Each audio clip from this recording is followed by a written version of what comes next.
사람들은 항상 하나님께 동일한 질문을 합니다. 하나님께서 약속을 지키실 것을 내가 어떻게 알 수 있습니까? 사람에게 많이 속다 보니 하나님을 향해서 의심의 눈초리를 거둘 수가 없는 겁니다. 하나님이 과연 약속을 지키실까? 성경에 기록된 말씀이 과연 이루어질까? 이런 물음이 많은 사람들의 가슴 속에 여전히 있습니다. 사람들의 마음속에 푸른 이 물음을 두 가지로 분류할 수가 있습니다. 바로 의문과 의심입니다. 의문과 의심을 여러분은 구별해서 설명할 수 있습니까? 의심은 확실히 알 수 없어서 믿지 못하는 마음입니다. 따라해 볼까요? 확실히 알 수 없어서 믿지 못하는 마음. 확실히 알 수 없는 것은 팩트입니다. 그러나 믿지 못하는 마음은 주관적인 겁니다. 선택이란 얘기입니다. 의심은 확신이 없어서 결론적으로 믿지를 못하는 것이 의심입니다. 오늘 여러분은 이 의심병으로부터 자유롭길 바랍니다. 의문은 의심스럽게 생각함 또는 그런 문제나 사실. 거의 비슷한데 다릅니다. 차이가 있습니다. 따라해 봅시다. 의문은 진실이지만 확신이 없는 것. 진실인데 그것에 대한 내가 확실히 없는 겁니다. 그래서 의문은 믿지 못하는 것을 해결하려는 질문입니다. 의문은 믿으려고 하는 거고 의심은 믿지 못해서 하는 겁니다. 여러분, 아브라함이 말한 내가 무엇으로 알리이까? 이 말은 의심일까요? 아니면 의문일까요? 도마가 이렇게 말했습니다. 주여, 아버지를 내게 보여주옵소서. 주여, 어디로 가십니까? 그 가시는 길을 제게 알려주십시오. 나는 옆구리에 손 넣기 전에는 믿을 수가 없다. 그 도마는 유명한 말을 하나 남깁니다. 주와 함께 죽으러 가자. 여러분, 도마는 흔들리는 갈대였습니다. 그러나 그는 의심이 많았던 것이 아니라 의문을 가진 겁니다.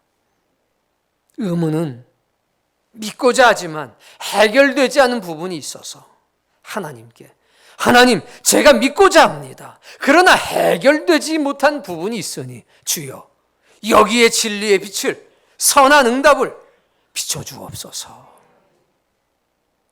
그게 의문입니다. 분명하고 확실하게 하기 위한 물음, 믿음을 견고하게 하기 위한 물음이라는 것을 여러분 아셔야 합니다. 아브라함의 말은 의심이 아니라 의문입니다. 의심과 의문을 사전적인 의미로 구별하는 것 말고 현상적으로 우리의 삶으로 구별할 수 있는 방법이 있습니다. 이거 잘 들으셔야 합니다.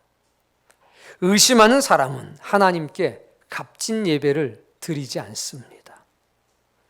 내가 내 마음속에 하는 것이 사전적인 의미로 정의가 잘 안 된다면 여러분의 삶을 보십시오. 예배를 대하는 삶. 의심하는 사람은 하나님께 값진 예배 안 드립니다. 항상 값싼 예배 드립니다. 그러나 하나님을 진정으로 섬기기 위한 의문을 갖는 사람은 하나님의 명령을 항상 그대로 받아들여 하나님께 귀하고 값진 예배를 드립니다. 그래서 그 사람의 형태를 보면 아, 저 사람은 의문의 사람이구나. 아, 저 사람은 의심의 사람이구나. 분명히 알 수 있는 겁니다. 주여, 당신의 가시는 길을 좀 알려주십시오. 아버지를 제게 보여주십시오. 내가 손 넣어보기 전에는 믿지 못하겠다. 그러나 그 도마는 뭐라고 대답합니까? 마지막에 주와 함께 죽으러 가자. 도마는 의심했던 사람이 아니라 믿기 위해서 몸부리쳤던 사람이라는 사실을 기억하셔야 합니다. 의심의 사람들은 값싼 예배 드립니다. 대가를 지불하려고 하지 않습니다. 하나님께. 그것이 시간이 됐든, 그것이 재물이 됐든, 그것이 자신의 헌신이 됐든, 다양한 논리로, 다양한 이유로 대가 지불하는 것을 미룹니다.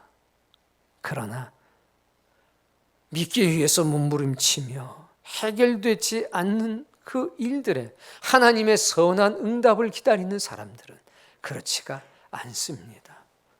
여러분, 오늘 저와 여러분은 믿기 위해서 하나님께 선한 의문을 던지는 사람 되기를 바라고, 이미 영생을 주시기로 작정하신 하나님 앞에 주여, 내가 여기 있나이다. 나의 믿음 없는 것을 도와주옵소서. 나의 연약한 것을 긍휼히 여기소서. 이 간절한 마음으로 십자가를 바라보시고 은혜의 보좌를 향해 나아가는 하나님의 사람 되길 바랍니다. 자, 오늘 본문 8절 이하의 9절부터의 말씀을 보겠습니다. 내가 무엇으로 알리까? 이랬더니 하나님께서 9절에 있습니다. 3년 된 순양과 산비둘기, 집비둘기 새끼를 하나님께서 명령하셨습니다. 제물을 준비하라. 3년 된 암소, 3년 된 암염소, 3년 된 순양, 산비둘기, 집비둘기의 새끼. 총 몇 마리냐? 5마리입니다. 이렇게 명령을 탁 했는데 여기서 등장하는 거, 소, 염소, 양, 비둘기. 훗날 하나님께서 모세를 통해서 당신이 받을 제물을 지명하셨는데 그게 바로 소와 양과 염소와 집비둘기와 산비둘기였습니다. 여러분, 이것의 의미가 뭘까요? 율법에 허락된 모든 제물입니다. 결국 암소와 염소와 순양과 산비둘기, 집비둘기를 가져와라. 이 이야기는 모든 제물을 가지고 와라. 내가 받을 수 있는 모든 것을 가지고 와라. 전부를 의미하는 겁니다. 결국 아브라함이 준비한 건 소와 양과 염소와 비둘기가 아니라 자신이 준비할 수 있는 모든 것, 즉 전부를 하나님께 드린 겁니다. 10절 말씀. 그 중간을, 그 쪼갠 것을, 그 새는, 여러분, 9절에서 하나님이 명령하셨고 10절에서 아브라함은 순종했습니다. 그러나 9절과 10절 사이에 미묘하게 다른 것을 볼 수 있습니다. 하나님은 가지고 와라 말씀하셨는데 아브라함은 가지고 올 뿐만 아니라 어떻게 했습니까? 그걸 쪼갰습니다. 쪼갠 제물에 의미가 있다는 겁니다. 이것은 언약 체결식을 말합니다. 하나님은 제물을 쪼개라고 말씀하지 않으셨습니다. 그런데 아브라함은 제물을 쪼갰습니다. 아브라함은 알고 있었습니다. 하나님께서 제물을 가져오라고 하는 것의 의미, 그것은 바로 하나님께서 언약 체결식을 하려고 하신다는 것을 알고 있었다는 겁니다. 오늘 저와 여러분도 하나님 앞에 이런 사람 되길 바랍니다. 말하지 않아도 알아요. 준비한 사진을 보겠습니다. 언약 체결식이라고 하는 것은 저렇게 쪼개진 재물 사이로 약자가 쪼개진 재물 사이로 걸어가는 겁니다. 쪼개진 재물 사이로 걸어갈 때 강자가 약자에게 네가 약속을 지키지 않으면, 네가 언약을 신실하게 지키지 않으면 네 몸이 저 쪼갠 고기처럼 될 것이다. 두렵고 떨리는 마음으로 걸어가는 겁니다. 마지막엔 엎드려서 언약을 지키겠다는 서원을 합니다. 그게 언약 체결식입니다. 고대 근동 지방에서 있었던 문화적 습관인 겁니다. 보세요. 소를 쪼개는 것, 양과 염소를 쪼개는 것, 그것이 어디 쉬운 일이겠습니까? 아브라함은 저 일을 감당을 했습니다. 자, 11절 말씀.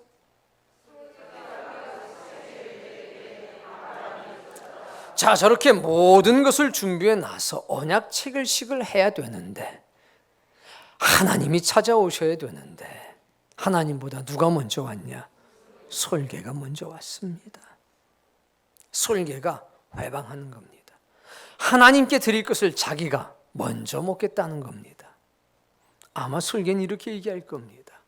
야, 내가 소를 다 먹겠냐? 그 한 점 먹겠다는데 뭘 그렇게 인색하게 그러냐? 그러나 아브라함은 어떡합니까? 쫓아냈습니다. 때때로 새는 성경에 사단으로 비유가 되어 있습니다.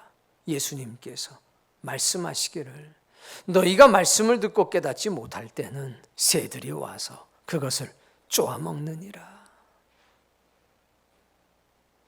하나님께 헌신하려고 할 때, 하나님께 무언가 나의 인생을 봉헌하려고 할 때 기억하십시오. 항상 솔개가 먼저 찾아옵니다. 그리고 방해합니다. 이것을 알아야 합니다. 내가 예배에 헌신하기로 작정했습니다. 아유, 내 안 되겠다. 이제 주일 예배뿐만이 아니라 저녁 예배도 드리고 수요 예배도 드리고 울타리 모임도 가서 예배해야 되겠다. 마음을 다 잡아먹습니다. 그러자마자 누가 찾아오는지 아십니까? 손님이 찾아옵니다. 15년 만에 친구가 찾아오고, 연락 없이 시댁 식구가 찾아오고, 지나가다 들렸다고 친정 식구들이 찾아오고, 나 이제 준비 다 하고 오랜만에 저녁 예배 한번 가보려고 하는데,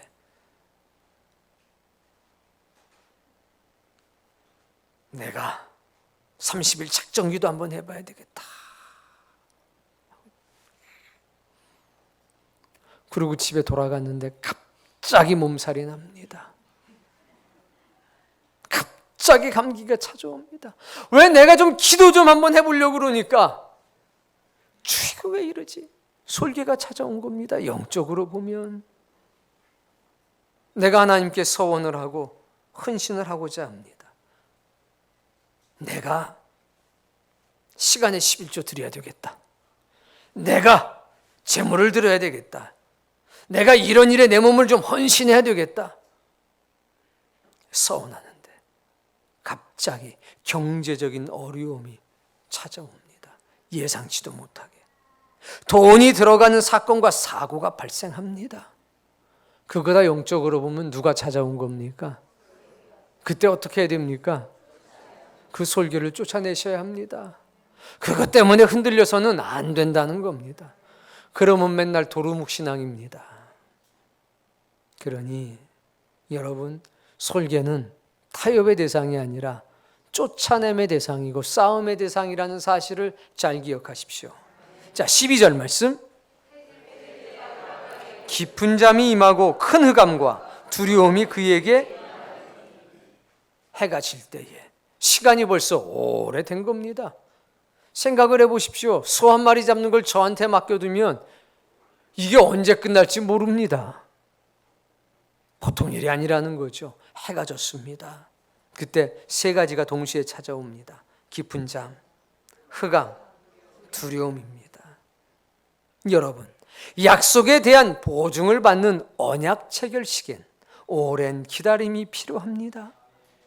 오랜 기다림은 무엇으로 바뀌는 줄 아십니까? 흑암, 어두움과 두려움으로 바뀌게 돼 있습니다. 주님이 언제 오시나? 하나님의 말씀이 언제 이루어질까? 나는 언제 참된 예배자가 될까? 우리는 기다림 속에 신앙을 합니다. 그런데 기다림이 깊어지면 때때로 그거는 뭐가 됩니까? 어두움과 두려움이 될 수도 있다는 사실입니다. 기다림이 흑암이 되고 두려움이 될 때 여러분은 아브라함의 사건을 기억하셔야 합니다. 그게 어떻게 진행이 됐고 어떤 결과를 맞이하는지. 한 가지 더 기억해야 될 사실이 있습니다. 슬기로운 5 처녀와 미련한 5 처녀가 있었는데 둘 다 졸았다는 겁니다. 그런데 슬기로운 5 처녀는 등과 기름을 준비하고 잤고 미련한 5 처녀는 준비하지 않고 잤다는 겁니다. 여러분, 아브라함도 기다림이 깊어지자 깊은 잠을 맞이할 수밖에 없었습니다. 그러나 모든 것을 준비한 사람들에겐 신랑이로다 하는 소리가 나면 번쩍 깨서 영접할 수 있습니다. 졸지 않으려고 노력하는 것도 중요하겠지만 더 중요한 것은 준비해 놓으셔야 합니다. 인간은 다 연약합니다. 때때로 실수합니다. 그러나 준비하고 준비 못하고는 실수의 문제가 아니라는 사실을 아셔야 합니다. 기다림과 흑암과 두려움이 될 때, 기다림이 흑암이 되고 두려움이 될 때, 바로 그때 하나님의 영이 우리의 길을 비추실 겁니다. 13절 말씀, 여호와께서 아브라함에게 이르시되, 사랑하는 성도님, 바로 찾아오십니다. 놔두지 않는다는 겁니다. 방황하게 하지 않고 바로 찾아오셔가지고 말씀하셨습니다. 너는 반드시 알라. 반드시 알라. 아브라함은 바로 반응합니다. 이게 다른 겁니다. 믿음의 사람은 바로 반응합니다. 방황하다가도 바로 반응합니다. 주께서 부르시면 즉시로 응답합니다. 주여 내가 여기 있나이다. 나를 보내소서. 망설임이 없습니다. 오늘 여러분 졸 수 있습니다. 넘어질 수 있습니다. 그러나 주께서 부르시면 바로 일어나는 자가 되십시오. 하나님께서 신랑이로다 하는 음성 들려주시면 바로 나가 주님을 영접하는 사람 되란 얘기입니다. 네 자손이 이방에서 객이 되어 그들은 자손에 대한 예언인데 이방의 객, 즉 노예가 돼서 400년 동안 괴롭힘을 당한다는 얘기입니다. 사랑하는 성도님, 얼마 전 사건을 기억하십니까? 이야, 하늘의 별을 봐. 예, 셀 수 있겠어? 아유, 어떻게 하늘의 별을 셉니까? 네 자손이 그렇게 많을 거야. 그렇군요.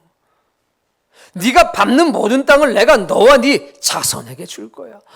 그렇군요. 하나님 감사합니다. 그게 엊그제인데 지금은 뭐라고 그러시냐면 네 손주들이 가서 400년 동안 종이 될 거야. 이 할렐루야가 나오겠습니까? 아니 지금 깊은 잠에서 깨자마자 하시는 말씀이 네 처자식이 병들게 될 건데 암 4기까지 갈 거예요. 그리고 40년 동안 고통받을 건데 이런 식의 말씀을 주신다면 여러분은 그 말이 받아들여지겠습니까? 10년도 아니고 20년도 아니고 400년 동안 고통당할 거라는 겁니다.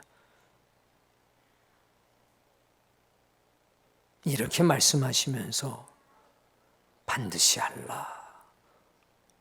반드시 알라. 기억하라. 잊지 말라. 무슨 얘기입니까? 전달하라는 얘기입니다. 네 자녀들에게 잊지 않도록 계속 말하는 겁니다. 너희가 당한 고난과 어려움이 자초한 고난이 아니라 예정된 고난임을, 하나님의 언약을 성취하기 위한 과정임을 잊지 말도록, 하나님의 언약의 성취를 준비하는 삶을 살아갈 수 있도록 계속 전하라는 겁니다. 400년은 4대를 의미합니다. 16절에는 400년이란 말이 4대라는 말로 바뀝니다. 출애굽기 6장 12절 이하의 말씀에 보면 모세의 족보가 쫙 나옵니다. 거기 어떻게 기록이 되어 있냐면 따라해 보세요. 레위가 고앗을 낳고, 자, 레위가 고앗을 낳고, 고앗은 아므람을 낳고, 아므람을 낳고, 네. 아므람은 아론과 모세를 낳았다. 자, 그러면 등장한 인물 시작. 레위, 고핫, 아므람, 아론과 모세. 몇 대예요? 그때 모세 때 출애굽이 됐다는 겁니다. 말씀하신 대로 이루어졌다는 겁니다. 14절. 내가 그 후에 내 자손은 너희를 괴롭히던 그 나라는 내가 징벌할 것이다. 그래서 하나님께서 애굽에 쏟으신 재앙이 몇 가지입니까? 10가지의 재앙을 쏟으셨다는 겁니다. 두 번째, 네 자손들은 큰 재물을 가지고 나올 거다. 10가지 재앙이 끝난 뒤에 이스라엘 백성들이 출입하는 순간에 어떤 일이 있었습니까? 요구하는 대로 주었다고 합니다. 그들이 섬겼던 모든 귀부인과 귀족들이 네가 필요한 것이 있다면 무엇이든지 다 가져가라. 우연한 사건이 아니라 하나님의 말씀이 이루어진 것입니다. 15절.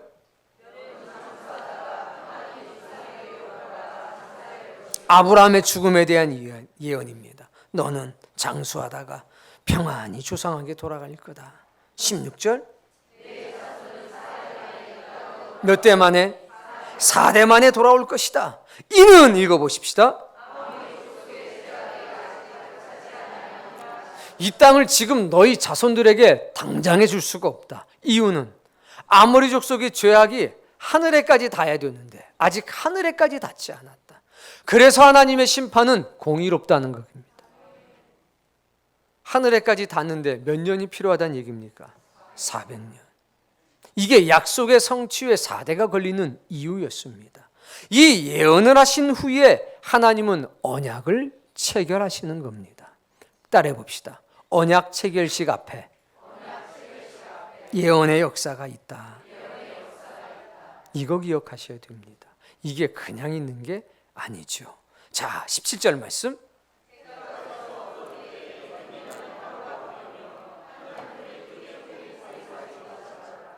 (17절에는) 이제 예언을 하신 하나님, 그 말씀을 들은 아브라함 앞에 두 가지의 모습이 나타납니다. 첫 번째, 연기 나는 화로.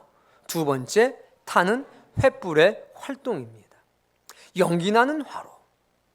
이사야서 6장 6절에는 스랍 중에 하나가 부젓가락으로 제단에서 잡은 핀 숯을 잡아다가 이사야 선지자에게 날아가는 모습이 나옵니다. 거기에 숯불이 등장합니다. 시편서 18절에도 마찬가지입니다. 여호와께서 하늘에서 우레소리를 내시고 말씀하신다는 겁니다. 지존하신 이가 음성을 내시니 우박과 숯불이 내리시도다 했습니다. 이것이 가장 정확하게 나온 건 계시록 8장에 있는 말씀입니다. 천사가 향로를 가지고 제단에 불을 담아 땅에 쏟으매. 연기나는 화로. 이거는 성소와 지성소 사이에 있던 향단입니다. 거기에 하나님의 숯이 담겨 있는 겁니다. 결국 연기나는 화로. 이것은 그 시작이 어디냐? 이 땅이 아니라 하늘이라는 겁니다. 이 단에 핀 숯을 가지고 왔습니다. 성경은 이것이 성도들의 기도와 함께 하나님의 보좌로 올라갔다고 그랬습니다. 결국 연기나는 화로가 보인다는 이야기는 숯이 담긴 화로가 보인다는 이야기는 아브라함아, 내가 네 기도에 선한 응답을 해주겠노라. 네 기도가 내게 응답됐느니라. 두 번째는 뭐가 보였습니까? 타는 횃불. 장작불이라고 안 그러고 뭐라고 그랬습니까? 횃불. 횃불의 특징이 있죠.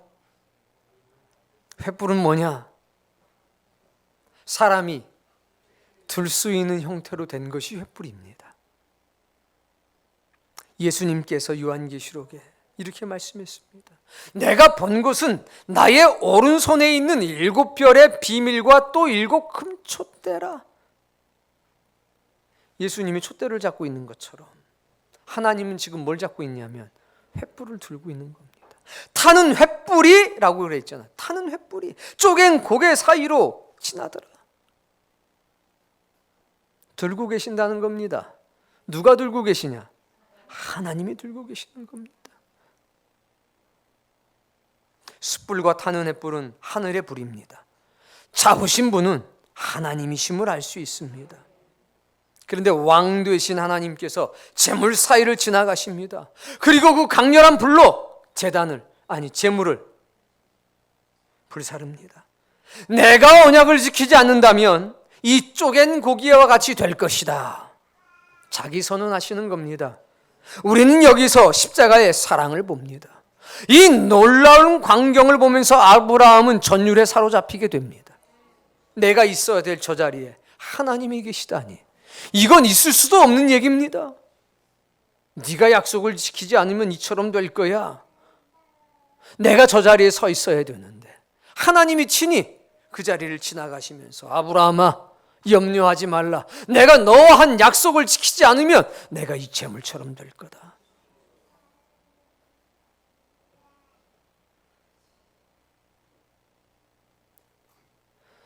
살아있는 신앙, 생명력이 있는 신앙, 십자가에 한 사람들은 내가 모든 재물을 드렸다는 것을, 나의 모든 것을 드렸다는 것을 기억하는 게 아니라 그 재물 사이로 하나님께서 친히 걸어가시고, 그 사이로 예수 그리스도께서 걸어가시고, 그 사이로 성령님이 걸어가셨다는 사실, 그것 때문에 감격하고 감동하는 사람입니다.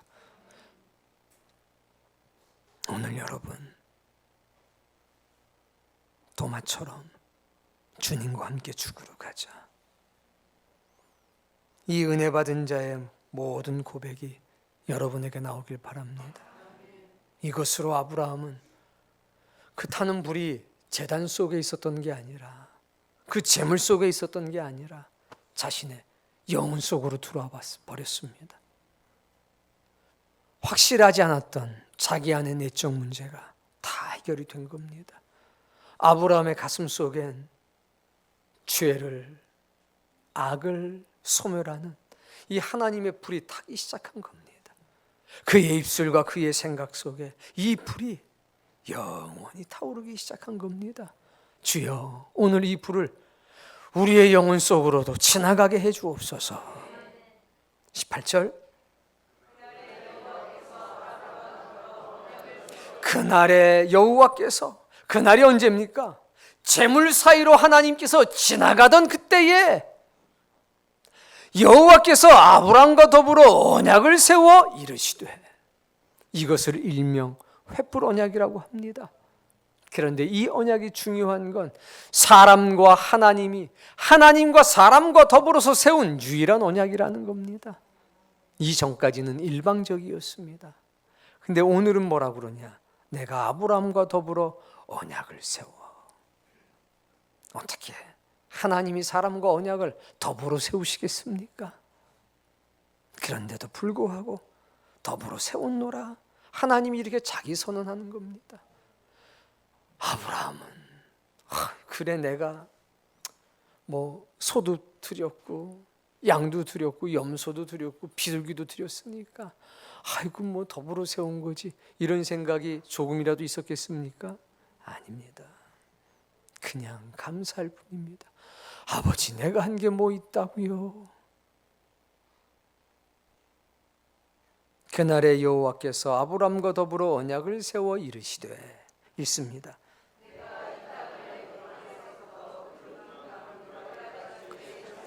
19절부터 21절까지 모든 족속의 이름들이 나옵니다. 그 족속들의 땅이 네 땅이 될 거다. 여러분, 언약 체결식에는 두 가지가 등장합니다. 우리는 영적으로 너나 할 것 없이 언약 체결식을 해야 합니다. 내가 무엇으로 알리이까? 나와 언약을 체결하자. 영적으로 우리에게도 횃불 언약이 나타난다는 겁니다. 그래야 우리의 의문엔 선한 응답이 나타나는 겁니다. 그 첫 번째는 재물을 준비하는 제주가 등장합니다. 삶 속에서 드려지는 희생과 헌신으로 재물을 준비하는 사람. 양을 준비해라. 염소를 준비해라. 소를 준비해라. 집비둘기와 산비둘기의 새끼를 준비해라. 제주의 등장. 노아를 아십니까? 120년 동안 방주를 졌던 노아.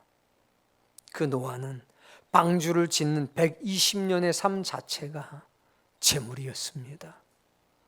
모세 아십니까? 40년간은 애굽의 궁정에서 살고 또 40년간은 미디안 광야에서 살았던 모세. 그는 80년간의 삶, 이것이 준비된 삶이 됐고 그 이후로 다시 40년간을 전적인 헌신 속에 살아가게 됩니다.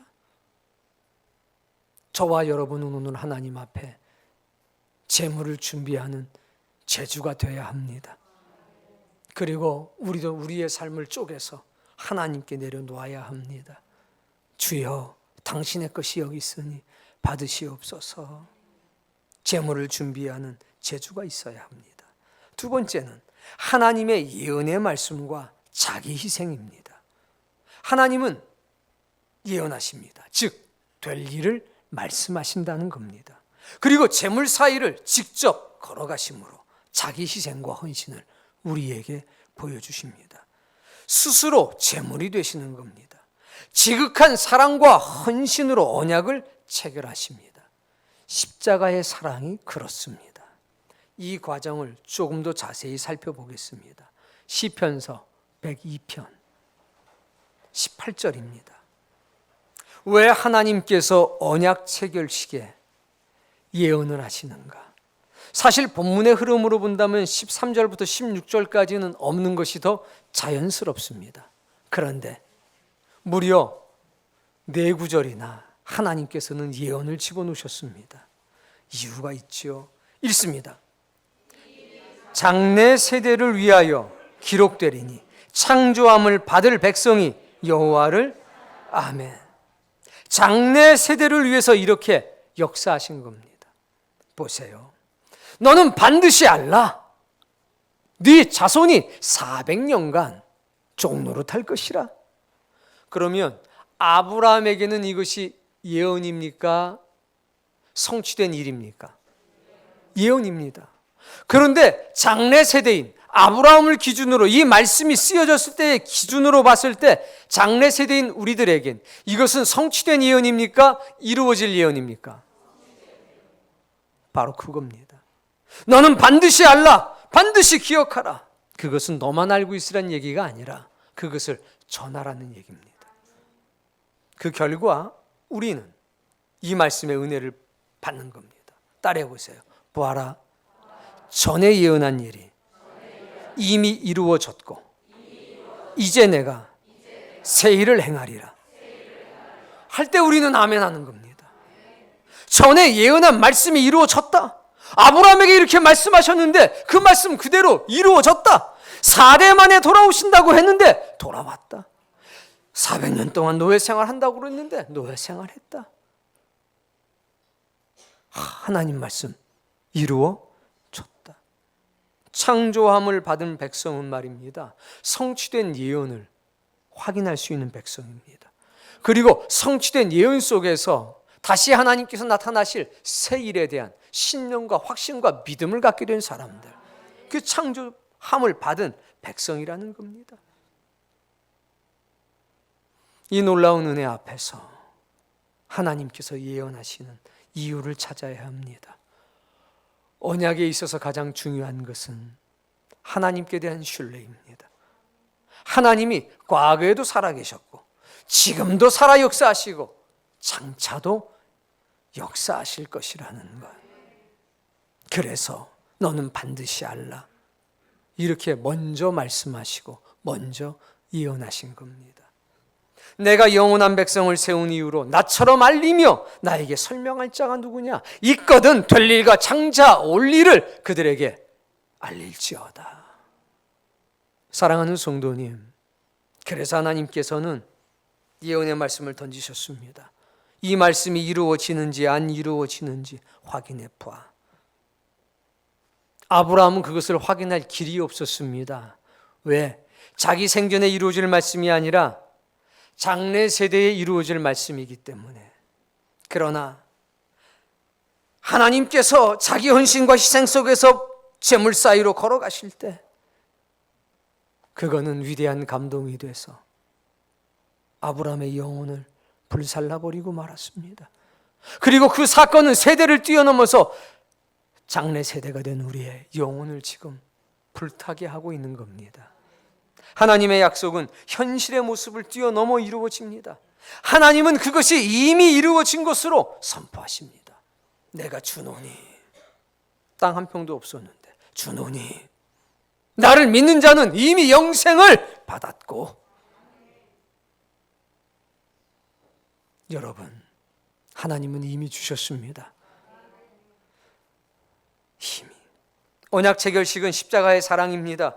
감사와 눈물밖에는 드릴 것이 없습니다. 내가 준비한 제물, 내가 한 기도, 이런 생각 사라집니다. 하나님이 받으셨다는, 하나님이 나를 기억하신다는 감격만 남습니다. 아무것도 아닌 나라는 존재를 높이시는 그분 앞에 진정한 엎드림을 경험할 수밖에 없는 겁니다. 언약 체결식을 한 사람은 흔들리지 않습니다. 믿기 위한 의문을 던지면서 하나님의 선한 응답하심을 경험하는 사람들입니다. 오늘 모든 사람들의 가슴 속엔 내가 무엇으로 알리이까?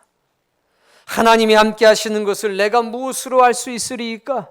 하나님의 언약이 성취되는 것을 내가 무엇으로 알 수 있으리이까? 내 기도에 응답하신다는 것을 내가 무엇으로 알 수 있으리이까? 다 있습니다. 그러나 꼭 기억하십시다.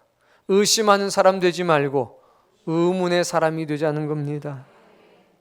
하나님 앞에 횃불 언약, 즉 언약 체결식을 경험하는 그런 신자가 되자는 겁니다. 내가 하나님 앞에 제주가 돼야지. 하나님께서 예언의 말씀을 들려주실 때에 그 속에 살아 역사하셨던 하나님을 만나 뵈야지. 과거라고 하는 연못 속에서 이루어진 하나님의 역사적 진실을 끄집어 올려서 현재라고 하는 연못 속에 집어넣고 성실함과 눈물로 미래의 연못 속에서 언약의 성취를 경험할 수 있는 그런 사람이 돼야지. 마음을 강박하게 하지 말고 하나님의 은혜와 진리 가운데에 벅찬 감격을 가지고 살아가길 바랍니다. 십자가, 그건 주님이 지셔야 할 것이 아니라 내가 져야 될 짐이었습니다. 그걸 우리 주님이 치고 골고다 언덕을 걸어 올라가신 것 아닙니까? 우리에게는 그 감격만이 남는 겁니다. 하나님은 예언하시고 자기 희생 속에서 언약을 체결하셨습니다. 오늘 그 은혜 속에 저와 여러분이 있는 겁니다. 내가 무엇으로 알리이까? 재물을 준비하라. 그리고 하나님께서는 예언하시며 깊은 잠과 흑암과 두려움 속에 막 빠져들어가는 우리를 흔들어 깨우십니다.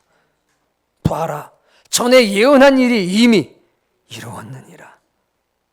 내가 너희에게 세일을 고하노라. 이 말씀이 답답한 말씀이 아니라 여러분을 시원하게 하는 능력의 말씀 되길 바랍니다. 하나님이 역사 속에만 계시는 분이 아니라 지금도 살아 나의 삶 속에서 역사하시고 장차 모든 미래적 사실과 진리 가운데서도 역사하셔서 당신을 찾는 이들에게 상 주시는 이심을 여러분 모두가 경험하기를 주의 이름으로 축복합니다.